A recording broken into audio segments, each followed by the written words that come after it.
Baiklah, saya akan menjelaskan mengenai penjelasan kasus dari severe aortic stenosis. Nah, di sini yaitu 62-year-old man, yaitu terjemahnya adalah seorang pria berusia 62 tahun, chest pain for 6 months, yaitu nyeri dada selama 6 bulan. Nah, pain karakteristik adalah substernal pressure-like, yaitu substernal nyerinya seperti ditekan, triggered by walking atau climbing stairs, yaitu dipicu saat berjalan atau naik tangga. Relief by rest, membaik saat istirahat. Historinya adalah no smoking atau illicit drug use, yaitu tidak merokok atau menggunakan obat-obatan terlarang. No family history atau heart disease or sudden death. Tidak ada riwayat keluarga penyakit jantung atau kematian mendadak. Physical exam yaitu mid-systolic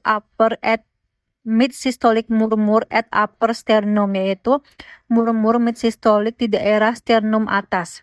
Slow rising carotid pulse, yaitu artinya adalah nadi karotis naik lambat atau slow rising pulse.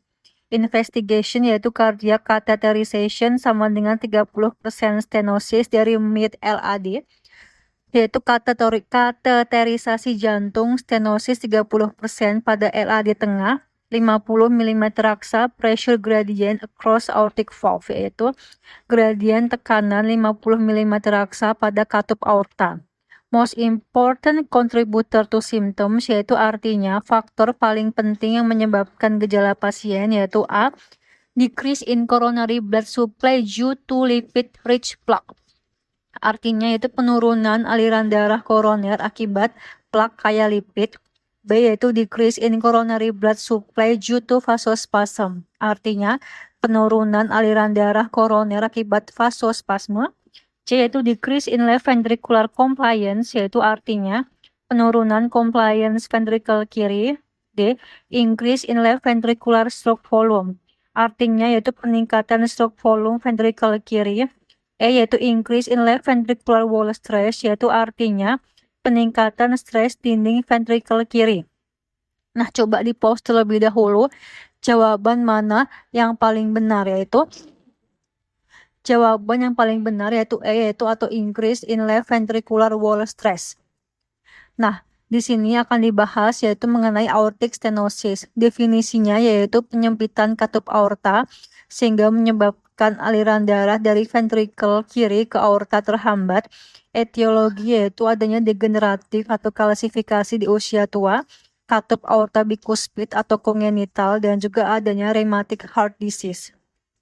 Nah, patogenesisnya itu katup menyempit sehingga menyebabkan aliran keluar terhambat, ventricle kiri harus kerja keras sehingga terjadi pressure overload. Adaptasinya adalah hipertrofi konsentrik atau dinding menebal.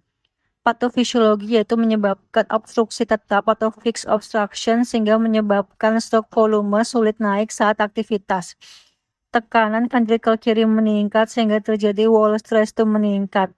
Hal ini menyebabkan hipertrofi atau kebutuhan oksigen jantung itu meninggi sehingga terjadi tekanan diastolik tinggi sehingga perfusi koroner itu menurun.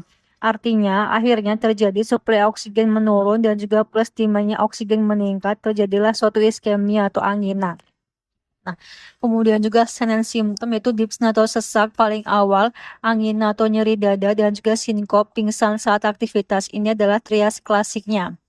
Temuan khas yaitu murmur sistolik merupakan crescendo decrescendo, nadi karotis lambat yaitu parvus et tardus, gradien tekanan tinggi di katup aorta. Kemudian juga alasan muncul gejala yaitu angina. Di sini adalah ini kunci soalnya. Dinding ventricle tebal sehingga menyebabkan wall stress meningkat. Nah, di sini oksigen yang dibutuhkan tuh meningkat sehingga perfusi koroner juga menurun karena tekanan diastolik tinggi. Sehingga kan buat ngisi si left ventricle-nya kan susah, menyebabkan iskemia meskipun koroner normal. Nah, dyspnea yaitu ventricle kaku sehingga pengisian terganggu menyebabkan tekanan naik ke paru sehingga sesak. Kemudian juga sinkop saat aktivitas yaitu di sini obstruksi tetap sehingga menyebabkan curah jantung tidak bisa naik saat olahraga sehingga otak kekurangan darah dan juga menyebabkan pingsan. Jawaban yang paling benar yaitu E, peningkatan wall stress ventricle kiri. Penyebab utama adalah angina pada AS. Nah, pembahasan pilihan lain yaitu di sini A. Penurunan aliran darah koroner plak itu salah, biasanya butuh lebih dari 70% stenosis.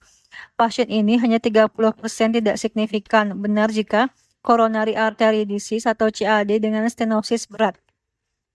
B yaitu vasospasme koroner terjadi pada metal angina, biasanya usia lebih muda, nyeri saat istirahat, ST elevasi sementara, benar jika nyeri dada episodik saat istirahat plus vasospasme.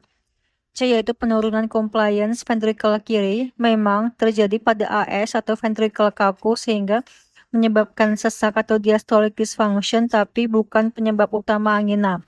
Benar jika fokus gagal itu jantung gagal jantung diastolik atau heart failure preserve ejection fraction. D yaitu peningkatan stroke volume, yaitu justru pada AS yaitu stroke volume tidak bisa meningkat atau karena obstruksi tetap. Benar jika kondisi high output state misalkan yaitu anemia sepsis. High yieldnya yaitu aortic stenosis sama dengan pressure overload yaitu concentric hypertrophy. Angina pada AS tidak sama karena plak yaitu tapi karena peningkatan dari wall stress. Trias AS yaitu dyspnea, angina dan juga sinkop.